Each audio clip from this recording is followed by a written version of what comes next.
Hello les exploratrices, comment allez-vous? Bienvenue à notre rendez-vous où on te propose une autre vision du monde. Es-tu intéressé? Alors, si oui, continue à nous suivre, ne t'en va pas. Nous sommes en chemin vers la paix intérieure et si toi aussi tu es intéressé par cette envie, nous t'invitons à nous écouter.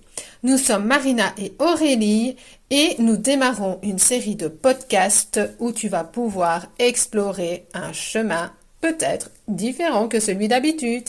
À bien vite! Hello les exploratrices, comment allez-vous aujourd'hui? Bonjour à vous et bienvenue sur notre podcast, le premier d'une longue série à thème pour explorer différentes choses du monde. Nous sommes Bienvenue. Marie et Aurélie. Salut Aurélie, comment Pardon. vas-tu? Nickel. Des petits Après, problèmes techniques, mais on persévère. voilà, après s'être accroché depuis le temps que, voilà, C'est nous vraiment que ça nous tient à cœur. Voilà, nous avons envie de montrer que parfois en persévérant des petits pas, des petits pas, des petits pas, on arrive à sortir quelque chose de magnifique.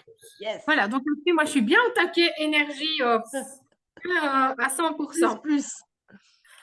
Donc voilà, de quoi on a envie de te parler aujourd'hui dans ce premier podcast, c'est quelque chose de très large, mais qu'on va assez cibler, c'est qu'est-ce que ton monde extérieur t'apprend de ton monde intérieur. Ton monde extérieur, c'est la façon dont tu vois le monde qui t'entoure et ton monde intérieur, en très résumé succinct, c'est ton monde émotionnel, ta façon de percevoir les choses. Est-ce que tu as pu déjà remarquer que parfois, pour une même situation, deux personnes la ressentent différemment?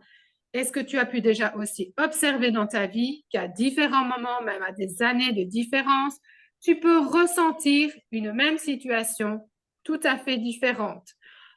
Pour une même situation, tu peux avoir été très stressé de la vie il y a X temps et maintenant tu es beaucoup plus à l'aise. Pourquoi? Juste parce que tu as fait une évolution, juste parce que tu as subi d'autres choses de ta vie, juste parce que tu as exploré d'autres choses et donc ton monde intérieur est différent et donc il reflète ce monde extérieur.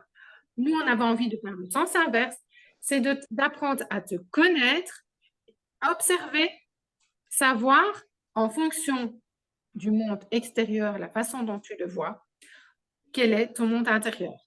Pour ça, comment est-ce qu'on a fait? On a été un petit peu à ta rencontre et on a posé quelques questions. Et ce qui est surtout ressorti de ces questions-là, c'est que les gens voyaient le monde injuste et qu'ils ne savaient pas poser leurs propres limites. Là-dessus, on a eu envie de rebondir. Comment, en prenant une même situation pour Aurélie et pour moi, que concrètement, on avait pu changer ce sentiment d'injustice et cette façon de se prioriser dans un domaine de notre vie. Notre monde extérieur pour nous aujourd'hui qu'on avait envie d'observer, de te partager, c'est celui de notre rôle de maman et de femme de famille. Aurélie, je te laisse un peu la parole et m'expliquer à moi et aux gens qui nous écoutent comment tu prenais ton rôle de maman et comment tu as pu, voilà, tu ne t'y sentais pas à l'aise, tu te sentais avec cette façon que tu ne te mettais pas en priorité et aussi dans un ressenti que c'était injuste pour toi. Tu as pu transformer ça et aujourd'hui, c'est beaucoup plus fluide. Donc, on va partager ton expérience. Je viendrai emboîter un peu la mienne dedans Mm. et puis t'écoute. Moi, je voulais parler d'un cas super concret et d'un cas que tout le monde connaît. C'est notamment au niveau des devoirs. Moi, je sais qu'étant petite, j'ai beaucoup souffert de la manière dont mes parents me demandaient les devoirs et comment on travaillait ensemble les devoirs. C'était source de stress, de frustration, de colère, tout ça, qui, qui a vraiment pas été agréable pour moi et même presque j'écrivais même plus les devoirs pour pas avoir à avoir de conflit avec eux. Et je voulais, avec mes enfants, ne pas faire la même chose parce que je me suis dit qu'en fait, je verrais pas pourquoi. Déjà, en fait, qui nous oblige à faire les devoirs avec nos enfants Si ce n'est, enfin, moi, l'idée, c'est aussi de se dire qu'on a peut-être peur de leurs études, de comment ça va évoluer pour eux et que si on n'est pas là pour eux, ils vont peut-être pas réussir. Enfin, voilà, peut-être des choses comme ça. Et je me suis dit non, parce qu'en fait, moi, j'ai vraiment cette envie que mes enfants soient autonomes, indépendants et responsables. Et ça, bon, bah voilà, c'est un travail sur moi que j'ai fait, mais c'est quelque chose qui est important pour moi, en tout cas. Et j'ai envie de me respecter par rapport à ces valeurs-là. Et donc, pour moi, je vois pas comment je peux rendre indépendants mes enfants en étant collée à eux et en les aidant à faire leurs devoirs. Donc, ce que je me suis dit, c'est je vais les laisser faire. Et en fait, ils verront bien parce que ils ont eux-mêmes une souveraineté intérieure. Je veux dire, ils savent ce qu'il y a à l'intérieur d'eux. Et que s'ils vont à l'école et qu'ils n'ont pas fait leurs devoirs, ils vont sentir à l'intérieur d'eux que c'est pas OK et que la maîtresse, ça va pas être OK et que peut-être ils vont avoir une punition parce qu'ils n'ont pas fait leurs devoirs. Et c'est là qu'ils se responsabilisent et qu'ils prennent conscience finalement que quand ils font les devoirs, il se passe quelque chose. Quand ils font pas leurs devoirs, ils font quelque chose.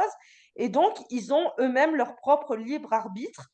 Et pour moi, c'est hyper important ben, qu'ils apprennent eux-mêmes à savoir comment gérer toute situation. Et ça me fait beaucoup de bien. Alors, ça veut pas dire pour autant que je suis pas là pour eux, mais pour moi, je leur ai transmis un message de si tu peux le faire toute seule, tu le fais toute seule. Si tu as besoin de moi, n'hésite pas à me demander. Mais je ne suis pas là au quotidien pour toi. Euh, voilà, et j'ai pas peur pour autant qu'ils ne réussissent pas parce que ils ont des bonnes notes, ils réussissent bien, parce qu'ils ont confiance en eux, parce qu'ils se sentent bien.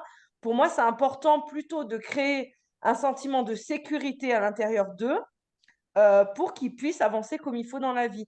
Alors que quand, voilà, quand on fait les devoirs, qu'on est stressé, qu'on leur gueule dessus, qu'on leur dit qu'ils vont pas réussir et tous ces trucs-là, est-ce que c'est si bon que ça? Donc J'aime voilà mon beaucoup, petit témoignage. j'aime beaucoup ce que tu dis et je vais rebondir là-dessus, le fait Ouais.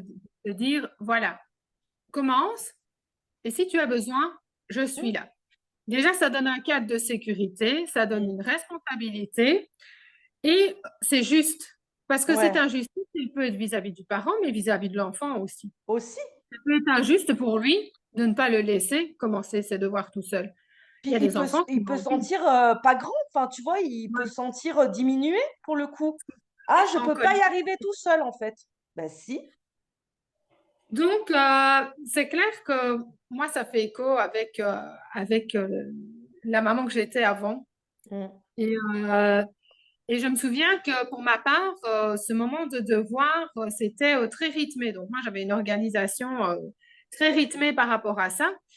Et je me suis rendu compte qu'à certains moments, ben, pour mettre ce rythme en route, avec cette impression du bien faire, parce que c'est mhm. tout, hein, en fait, hein, on a Et l'impression oui. de bien faire en faisant comme ça. Mais je me mettais à mal pour d'autres situations parce que je ne pensais pas à moi. Parce que après, il fallait peut-être que je me dépêche à faire mon souper. Parce que après, il fallait peut-être que je me presse parce que je devais aller travailler et que je ne prenais pas ce moment de temps de pause pour moi entre les deux.